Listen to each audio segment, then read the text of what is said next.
If you've ever struggled to help your child with their homework, not because you didn't know how to arrive at the answer yourself, but because you weren't quite sure what their teacher wanted them to do, then this is the video for you.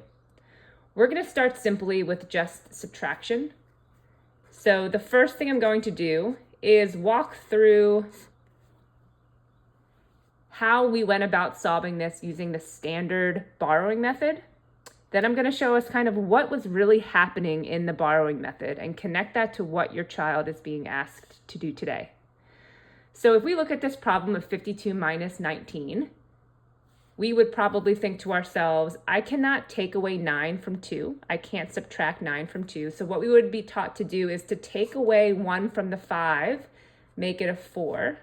And this is where that borrowing comes in. And then that 1 that I borrowed is being added to the 2 to make it a 12. So now I can subtract 9 from 12, which is 3. And then I can subtract 1 from 4, which is 3. And this would be our answer of 33. So that's kind of the standard borrowing method. It's quick, it's neat, but it does hide a lot of the thinking that's going on behind the scenes. So now I'm going to show us more of what is happening truly when we borrow.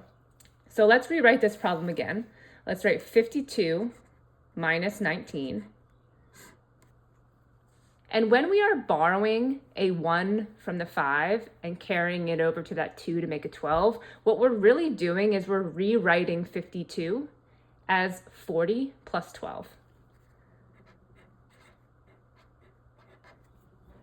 Just like you could rewrite 5 as 2 plus 3, 10 as 7 plus 3, we're just rewriting 52 as 40 plus 2. And you can see here how these two things connect, me crossing out the 5 and making it a 4. That's really me taking away a 10 from 50 and adding it over to the 2 to make that a 12 instead of a 2. And we can do the same with the 19. We could say that 19 is the same as 10 plus 9. So I've rewritten this subtraction problem to separate the 10s from the 1s, except for this quantity up here that I left as, 2 additions of 10s. So now I can go through that same process. I can do 12 minus 9, which is 3. 40 minus 10, which is 30. And at the end, we still get that same value of 33. So that's what's happening behind the scenes as we borrow. So then how does that connect to with what your child is probably being asked to do today? So let's take this same problem as 52 minus 19. And what your child is being asked is not to rewrite 52 or 19, but they're changing the problem entirely, right? So up here, we kept 52, we kept 19. We were just changing how those numbers were being represented. So in what your child is doing, they are changing the problem to not be 52 minus 19, but 52 minus something that's way more easy to think about in their head. So we can all pretty easily subtract 10s or multiples of 10s from a number. So then instead of thinking it as 52 minus 19, I can say, well, that's really close to 52 minus 20, which is a lot easier to think about in my head.